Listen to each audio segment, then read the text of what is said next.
2024-এর এই দিনগুলো হয়তো আমাদের নতুন ইতিহাস লেখার দিন। আমরা নতুন রাজনৈতিক পট পরিবর্তন দেখেছি বাংলাদেশের সাধারণ ছাত্র জনতা যখন আসলে এক হয়ে যায় তখন কিভাবে আসলে সব ধরনের দাম্ভিকতার একেবারেই ভেঙে পড়ে। অর্থাৎ সেই নতুন দিনগুলোতে দাঁড়িয়ে আছি আমরা, এবং সেই সময়টাতে আসলে সরকার, আন্দোলন, জনপ্রত্যাশা এবং সামনে বাংলাদেশটিকে আমরা কিভাবে দেখতে চাই, সেই জায়গাগুলোতে কি ধরনের চ্যালেঞ্জ আছে, আমরা সাধারণ ছাত্রদেরকে নিয়ে বাংলাদেশের যারা আন্দোলন করেছেন, যারা এই আন্দোলনে শহীদ হয়েছেন, তাদের মর্যাদাকে অক্ষুণ্ণ রেখে কিভাবে এগিয়ে যাব, সেই চ্যালেঞ্জগুলো নিয়ে আলোচনা করতে চাই।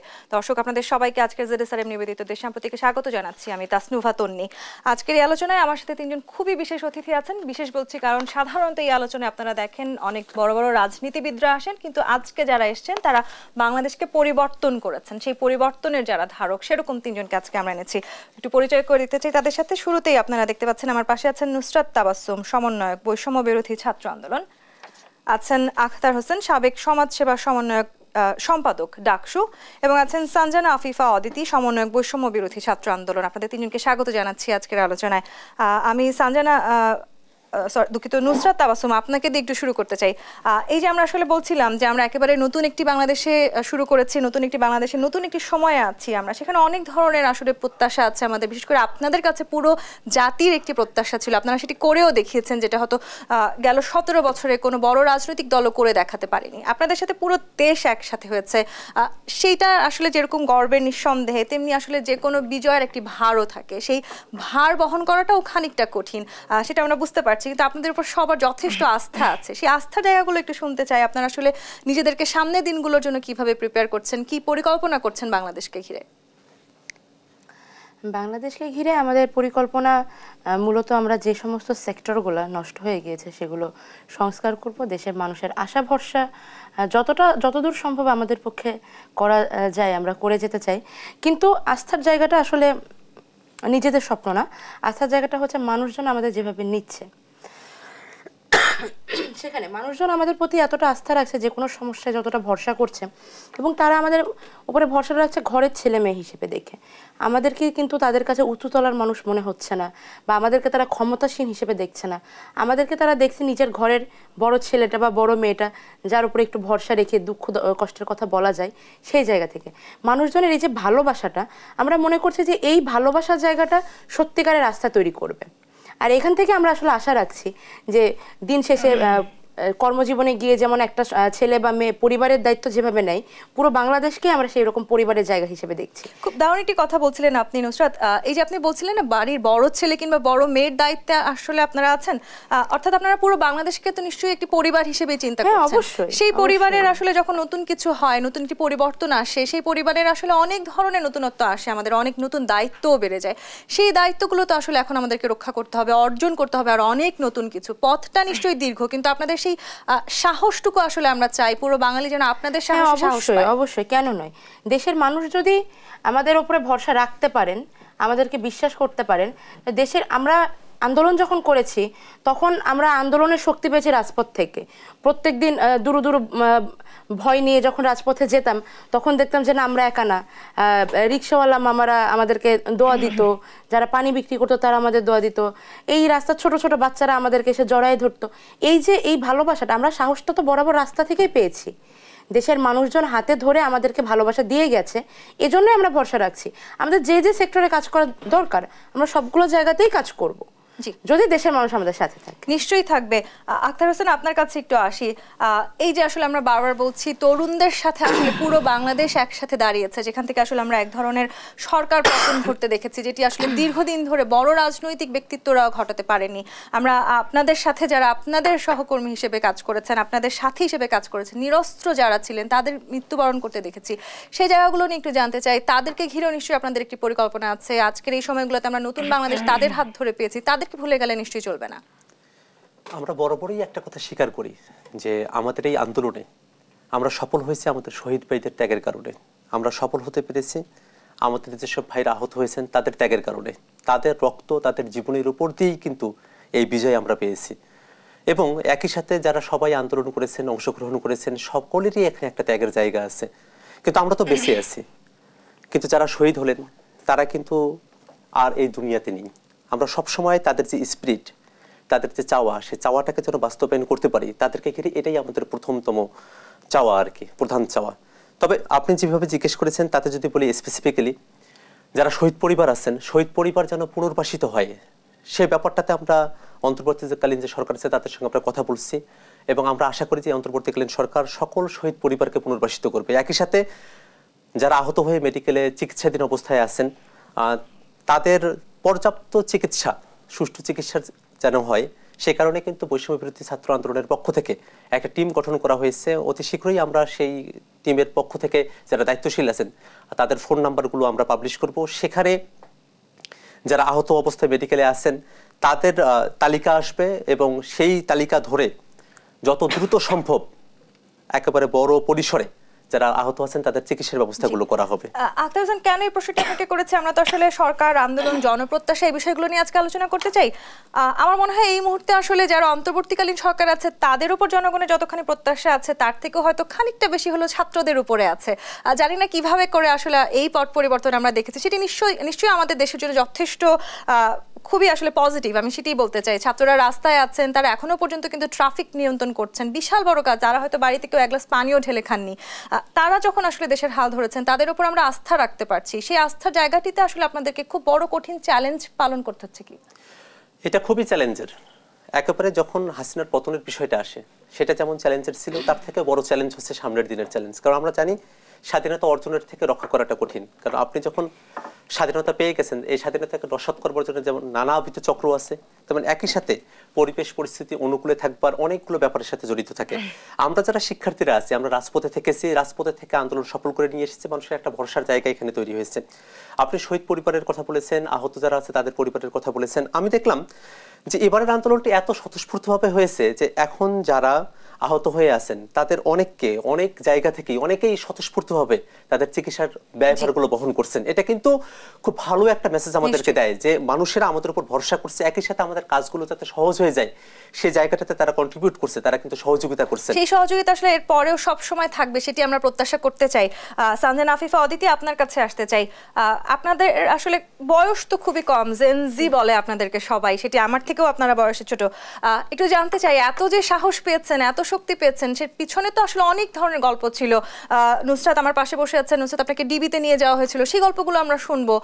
তাছাড়া আসলে যাদেরকে ডিবিতে নিয়ে যাওয়া হয়নি তাদেরও অনেক ধরনের গল্প আছে। আপনারা রাজপথে নানানভাবে আসলে আপনাদেরকে নিগৃহীত করা হয়েছে, অনেক ধরনের কষ্ট আপনারা মোকাবেলা করেছেন, একটু সেই গল্পগুলো আমি একটু জানতে চাই। আসলে সাহসটা আসে ভালোবাসা থেকে। আমার কাছে যেটা মনে হয়, আমাদের যে জেনারেশনটা আমাদের ছিল, যেটা যে দেশের প্রতি এবং দেশের সাধারণ মানুষের প্রতি আমাদের অগাধ ভালোবাসা ছিল, ওই জায়গাটা থেকেই আমাদের সাহসটা এসেছে। এছাড়াও সাহস কিন্তু তরুণদেরই হয় সবচেয়ে বেশি, বয়স্ক বলেন বা বুড়ো বলেন, সবচেয়ে বেশি কিন্তু সাহস তরুণদেরই হয়। এজন্য কবি সুকান্ত ভট্টাচার্য বলেছিলেন, এদেশের বুকে 18 আসুক নেমে। এই 18 হচ্ছে বয়স, 18 এই 18 হচ্ছে আমাদের চেতনা, 18 এই সাহস, 18 এই যে মানে এই জন্যই হয়তো বা আমাদের সাহস বেশি, বা মানুষ, সাধারণ মানুষ সবাই আমাদেরকে সাপোর্ট দিয়েছে, চেয়েছে, ওই জায়গাটা থেকে সবকিছু মিলিয়ে আমাদের সাহসটা হয়েছে, এই আর কি। রাজপথে যখন আন্দোলন করছিলেন, একটু কোনো এরকম কোনো ঘটনার কথা আপনার মনে পড়ে কি, যেটা হয়তো আপনার জন্য এই আন্দোলনের সবচেয়ে বেশি চ্যালেঞ্জিং ছিল? যে সময় হয়তো হয় না, অনেক সময় মানুষ হয়তো ভেবেছেন যে আর পারবো কি না, বা সামনে পথটা আরো অনেক কঠিন হতে যাচ্ছে কিনা। এরকমটা প্রতি মুহূর্তে হয়েছে, বিশ্বাস করেন। আমাদের জন্য এরকমও হয়েছে যে রাতে আমাদের সাথে সমন্বয় কেউ একজন ফোন দিয়ে বললো যে আজকে রাতে আমরা 3 জন মারা যেতে পারি। তখন আমি সারা রাত ঘুমাইনি, ফোন নিয়ে বসেছিলাম যে কি হয়, মানে সারা ফজর পর্যন্ত আমি বসেছিলাম। আবার যে আমরা মানে অ্যারেস্ট হবে বা মারা যাবে এই খবরটাই মানে ইয়া ছিল, আমরা আশা করতাম যে এরকমটাই তো হতে পারে, বেঁচে থাকার খবরটা আমাদের কাছে আসুক। এমনও হয়েছে যে আমাদের সমন্বয়ক তাড়াহুড়ো করে রাতে সে লিস্ট করছে যে সমন্বয়কের যে তালিকাটা, আমি মারা যাব হয়তো বা আমার ওটা আগে পাবলিশ করে যেতে হবে। আবার এমনও হয়েছে আমাদের ভাইয়াদের দেখবেন যে আমি হয়তো মারা যাব, আমাকে তাহলে দফাগুলো আগে দিয়ে যেতে হবে ওদের কাছে, এরকমের হয়েছে। আমি মারা গেলে আমার পরে কে কাজগুলো করবে সেটা তাড়াতাড়ি করে। এবং এজন্য কিন্তু আমরা যারা আপনি বলতে পারেন যে থার্ড লিডারশিপ বা সেকেন্ড লিডারশিপ, আমরা একটু সামনে আসতাম কম, যাতে আমাদের ফার্স্ট লিডারশিপ কোনোভাবে যদি না থাকে তাহলে আমরা যাতে কাজটা চালিয়ে নিয়ে যেতে পারি। এছাড়া আমাদেরকে গ্রেফতারের বা ডিবি ধরে নেওয়ার ইয়াটা তো ছিলই, ইভেন আমরা ফোন টোন তো সব বন্ধ করে রাখতাম। আমাদের গ্রামের বাড়ি পর্যন্ত গিয়েছে, আমার গ্রামের বাড়িতে গিয়ে আমার গ্রামের বাড়ির ওয়াশরুমটা পর্যন্ত আমাকে খুঁজে এসেছে। অর্থাৎ একটা বড় ধরনের আসলে খারাপ সময় আপনাদেরকে পার করতে হয়েছে, কিন্তু ভালো কিছু পেতে হলে আসলে এরকম সময় আমাদেরকে পার করতেই হবে, সেটিও আসলে আমাদের মেনে নেওয়া ছাড়া আর কিছু করার নেই। তারপর আপনারা যে সাহস দেখিয়েছেন সেটি হয়তো 18 কোটি বাঙালি সেই সাহসে আপনাদের পাশে দাঁড়িয়েছেন। নুসরাত, আবারও আপনার কাছে আসি। এই যে আসলে ডিবি অফিসে আপনাদেরকে নিয়ে যাওয়া হলো, সেই সময়টাতে যিনি ডিবি প্রধান ছিলেন, যথেষ্ট বিতর্কিত ডিবি প্রধান, তাকে নিয়ে তো অনেক ধরনের আলোচনা আছে, কিন্তু সেখানে আমরা ভাতের হোটেলের কথা শুনেছি, আপনাদেরকে বসে খাওয়ানো হয়েছে, সেই ছবিও আমরা দেখেছি। এর পেছনে আসলে নিশ্চয়ই অন্যরকম একটা গল্প ছিল, সেই গল্পটা একটু জানতে চাই। তবে এই গল্পটা আমি শুনবো, একটি বিরতির সময় হয়েছে, দেশাম্প্রতিকে বিরতি নিয়ে ফিরছি, সাথেই থাকুন।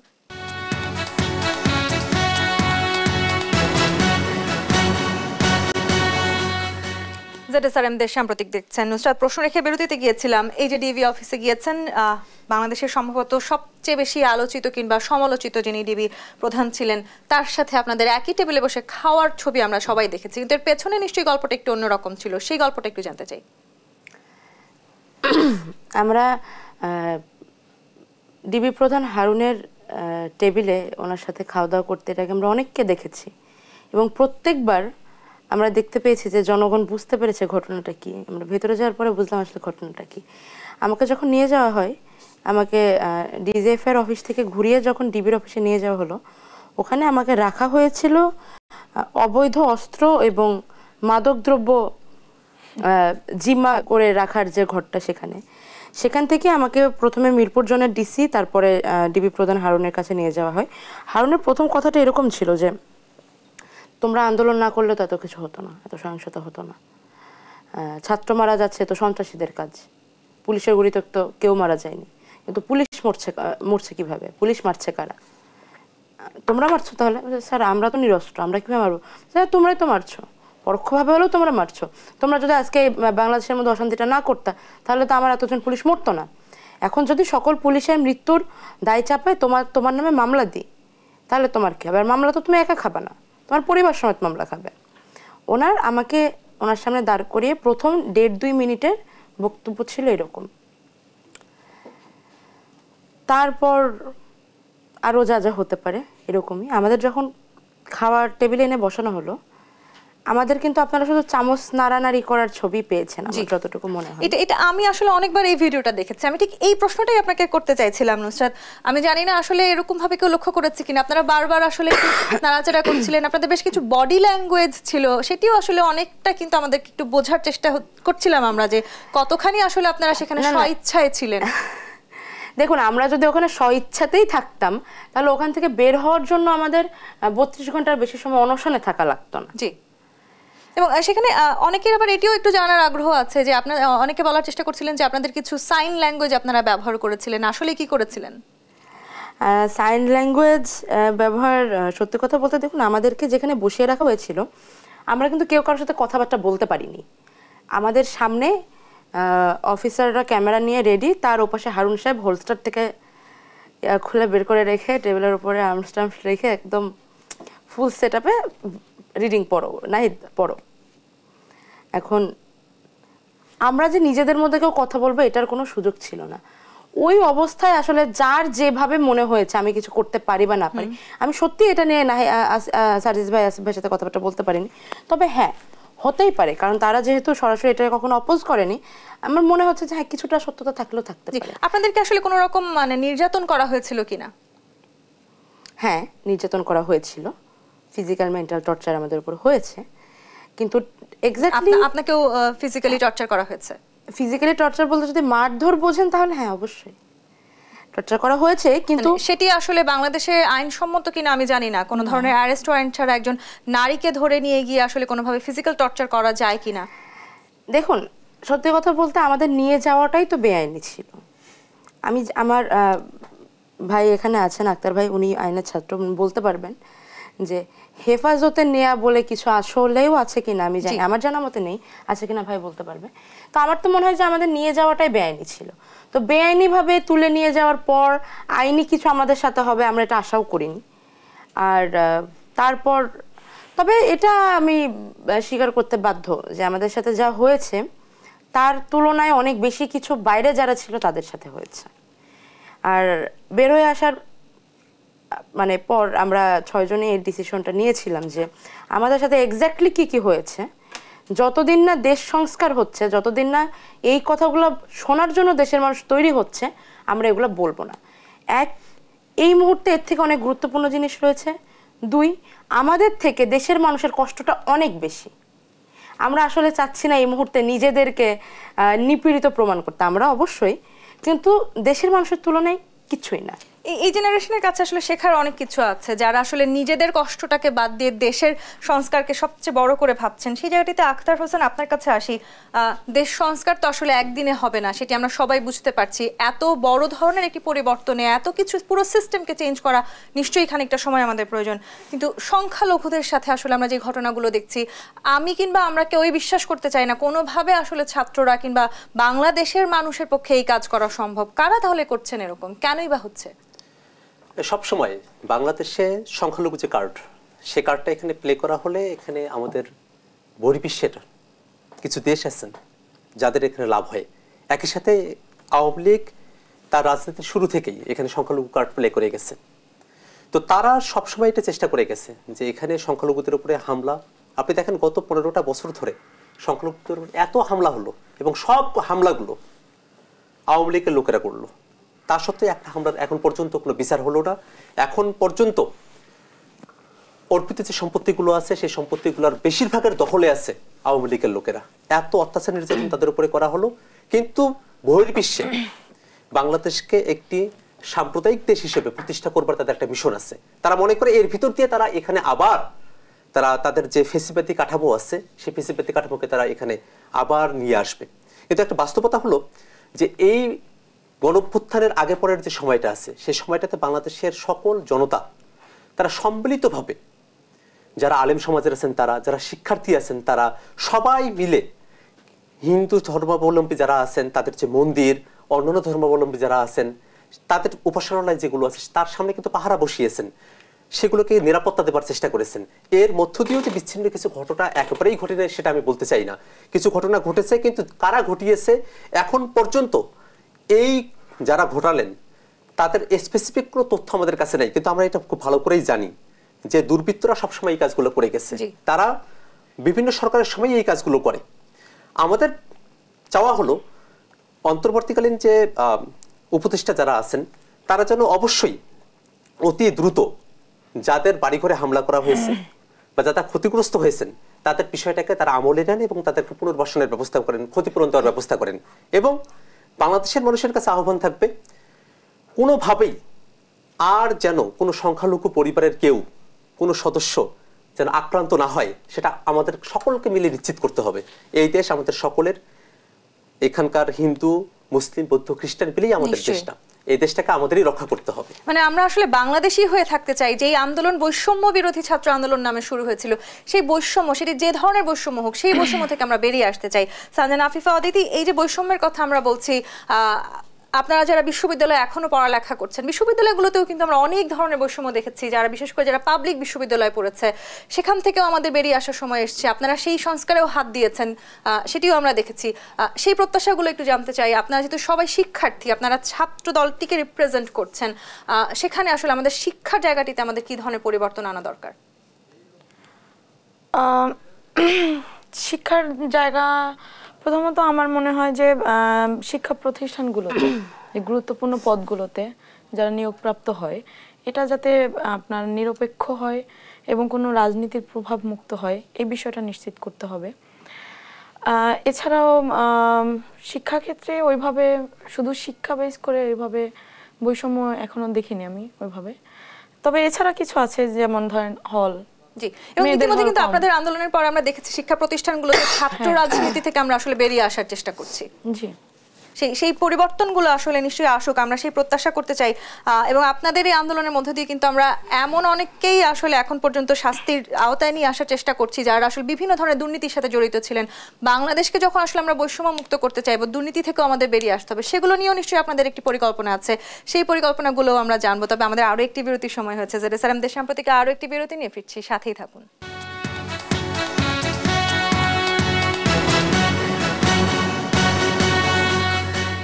দেশ সাম্প্রতিক দেখছেন নতুন বাংলাদেশে আছি আমরা, পরিবর্তন দরকার, হয়তো পুরো সিস্টেমেই পরিবর্তন দরকার, কিন্তু আসলে ঠিক এই মুহূর্তে আমাদের জন্য অনেক জরুরি পদক্ষেপ নেওয়া আছে এবং যখন আসলে একটি বড় পরিবর্তন হয় তখন অনেকটা ধৈর্যশীল হওয়াটাও আমাদের জন্য খুবই জরুরি, যেটি হয়তো আমরা অনেকেই ভাবছি একদিনে পরিবর্তন হয়ে যাবে। একটি দেশ কিংবা একটি রাষ্ট্র আসলে কখনোই একদিনে পরিবর্তন হয় না। আপনাদের প্রত্যাশাগুলো জায়গায় আমি একটু জানতে চাই। নুসরাত, আপনাকে দিয়ে শুরু করছি। আমরা এই মুহূর্তে দেশে মনে হয় সবচেয়ে বেশি স্টেবিলিটি প্রয়োজন ল অ্যান্ড ফোর্সে। ইতিমধ্যে দেখেছি যে আমাদের পুলিশ ভাইরা কাজে অংশ নিয়েছেন, তাদেরকে স্বাগতম। ল অ্যান্ড ফোর্সের ব্যাপারটা, এই স্টেবিলিটিটা চলে আসলে ইকোনমিক জায়গাতে স্টেবিলিটি ভীষণ প্রয়োজন। অর্থনীতি বাংলাদেশের গত 15-16 বছরে করাপশনের মাধ্যমে শুধু মানে একটা জায়গা না, পুরো অর্থনৈতিক ব্যবস্থাটাই এমনভাবে নষ্ট হয়েছে যে এই জায়গাটার দিকে পুরোপুরি ফোকাস করতে হবে। এরপরে যে জিনিসটা খুবই গুরুত্বপূর্ণ, আমি কোনোটাতে আগে পরে রাখতে পারবো না, দুটো একসাথে বলছি, শিক্ষা এবং স্বাস্থ্য। বাংলাদেশের এডুকেশন সিস্টেম বিশেষত ইমিডিয়েট লাস্ট কয়েক বছরে এত বাজে অবস্থা হয়েছে, আপনি যদি কখনো অভিভাবক সমাজকে এখানে ডাকেন তারা বলতে পারবে যে তারা তাদের বাচ্চাদের যে সিলেবাস বা তাদের যে পড়াশোনার যে অবস্থা, গঠনশৈলী, এটা নিয়ে তারা কি পরিমাণ হতাশ। আমার নিজের ছোট ভাই বোন আছে, তো আমি এগুলো জানি, তাদের বইপত্র দেখতে পাই। আর স্বাস্থ্যক্ষেত্রটা, বাংলাদেশের স্বাস্থ্যক্ষেত্র কতটা দুর্নীতিগ্রস্ত, কতটা ভঙ্গুর, আমরা প্রতি বছর ডেঙ্গুর সময়টা একবার করে টের পাই, করোনা মহামারী এসে আরেকবার টের পাইয়ে গিয়েছে, আরও একবার আমরা টের পেলাম এই জুলাই বিপ্লবের মধ্যে। আমাদের এত আহত ভাই বোনেরা যখন হাসপাতালে ভর্তি হচ্ছে, নিরাপত্তার কথা তো ছেড়ে দিলাম, সারা বাংলাদেশে নেই, কিন্তু চিকিৎসা সেবা সেটাও এত অপ্রতুল, মানে অনেক জরুরি চিকিৎসা যেটা, অনেক বেশি আহত রোগী, তাকেও দেখা যাচ্ছে সামান্য ব্যথানাশক ওষুধের উপরে নির্ভর করতে হয়েছে। আমি নাম বলবো না, আমার খুব কাছের একজন, তার পায়ে একটা গুলি লাগে এবং মানে গুলিটা হচ্ছে মাংস কেটে বের হয়ে যায়, গুলি আটকে ছিল না। সে শুধুমাত্র তাকে মানে ভায়োডিন দিয়ে ক্লিন করে ব্যান্ডেজ বেঁধে দিয়ে দিয়েছে, কোনো ইনজেকশন না, কোনো কিচ্ছু না। এই যদি চিকিৎসার অবস্থা হয় তাহলে বাংলাদেশের শুধু মানে এগুলো না, মা ও শিশু স্বাস্থ্য থেকে শুরু করে প্রত্যেকটা সেক্টর, ইমার্জেন্সি সেক্টর খুব ভালোভাবে মানে অনেক স্বপ্ন আসলে আপনাদের চোখে মুখে, সেটি আপনাদেরকে দেখেও বোঝা যাচ্ছে এবং এই সময়টাতে আসলে পুরো বাংলাদেশ আপনাদের সাথে আছে এবং তাদের আসলে আপনাদের কাছে অনেক বেশি এক্সপেকটেশনস। সেই জায়গাটিতে আখতার হোসেন, এই যে আসলে পুরো জাতি আপনাদের দিকে তাকিয়ে আছে, আমরা দুজন খুবই ইয়াং উপদেষ্টা দেখতে পেয়েছি, এটি হয়তো বাংলাদেশের ইতিহাসে এই প্রথম, এবং তারা বারবার বলছেন যে তারা আসলে তাদের সাথে যারা সমন্বয়ক হিসেবে কাজ করেছেন তাদের সাথে একসাথে কথা বলে আলোচনা করে আসলে বিভিন্ন পদক্ষেপ নেবে, সেটিকে নিশ্চয়ই আমরা সবাই আসলে খুব ভালোভাবে গ্রহণ করেছি। সেই জায়গাগুলো নিয়ে একটু জানতে চাই। আন্দোলনের একেবারে সামনের সারির ফেস নাহিদ ইসলাম এবং আসিফ মাহমুদ সজীব ভুঁইয়া, আমরা দীর্ঘদিনের সহযোদ্ধা এবং দীর্ঘদিন ধরে একটা ফেসিবাদী ব্যবস্থার বিলোপে তারা সংগ্রাম করে আসছেন। এবারের আন্দোলনে আরো অনেকেই সামনে এসেছেন, কিন্তু তারা দুইজন সম্মিলিত যে সিদ্ধান্ত, সকলের যে মতামতের জায়গাটি আছে, সেটাকে যেন প্রতিনিধিত্ব করতে পারেন, সে কারণেই তাদের এই অন্তর্বর্তীকালীন যে সরকার যে উপদেষ্টা যারা আছেন সেখানে তাদের যাওয়া। আমরা চাই, তাদের কাছে আমাদের প্রত্যাশার জায়গা অনেক, কারণ তারা আমাদের সহযোদ্ধা, একসাথেই আমরা তাদের সঙ্গে চলেছি, আমরা তাদেরকে সহযোগিতা করবো সবসময়, এবং একই সাথে আমরা বিশ্বাস করি এবং আস্থা রাখি তাদের প্রতি যে আমাদের যে দাবি দেওয়ার জায়গাগুলো আছে সেই জায়গাগুলো যেন বাস্তবায়িত হয়ে আসে, সে ব্যাপারে তারা সর্বোচ্চ পদক্ষেপ নেবেন। এবং আপনারা দেখেছেন ইতিমধ্যে কিন্তু তারা কিছু কিছু জায়গায় কিছু কাজ শুরু করেছেন। এখন সামনের দিনে আমি ব্যক্তিগতভাবে এই যে স্টেবিলিটির যে জায়গাটা আছে সেটা হয়ে যাওয়ার পরে কিছু বড় বড় জায়গায় যেন এই যারা উপদেষ্টা আছেন তারা হাত দেন এই অন্তর্বর্তী। একটু আমি আরেকটা প্রশ্ন একটু যুক্ত করতে চাই আপনার সাথে। বাংলাদেশ আসলে নিশ্চয়ই নতুন করে আর কোনো আয়না ঘর দেখতে চায় না, একইভাবে আমরা নতুন করে আসলে অন্য কোনো রাজনৈতিক দলের অন্য কোনো ঘর ভবন কিছুই দেখতে চাই না, জি, কোনোটাই আমাদের এখন কাম্য নয়। সেই জায়গাটিতে একটু জানতে চাই আসলে ভুল পথে যাতে আসলে বাংলাদেশ আর না হাঁটে, এরকম ফ্যাসিবাদী সরকারের কাছে যেন আমরা আর না চলে যাই, সেখানে আসলে আপনারা সজাগ থাকছেন তো? আমি আপনাকে সে কথাটাই বলতে চাচ্ছি যে বাংলাদেশে একটা ফেসিবাদী কাঠামো এখানে চলে গেছে, তো ফেসিবাদী ব্যবস্থার বিলোপটাই আমাদের এখন প্রধান চাওয়া। বাংলাদেশের বর্তমান যে সংবিধান, সেই সংবিধানে ফেসিবাদীরা এমন কিছু ব্যাপার এখানে নিয়ে এসেছে যে সংবিধানটার গণমুখী সংবিধান থাকতে পারেনি। অর্থাৎ সামনের দিনে আমরা যদি গণতান্ত্রিক একটা দেশ পেতে চাই, আমরা যদি একটা গণমুখী একটা দেশ আমরা পেতে চাই, একটা গণমুখী প্রশাসন আমরা পেতে চাই, তাহলে আমাদের এই সংবিধান, সেই সংবিধান দিয়ে আমাদের চলবে না। সেই জায়গাটাতে আমাদের নতুন সংবিধানের প্রয়োজন আছে, সে ব্যাপারটা কিন্তু মাথায় রাখবার মতো একটা বিষয়।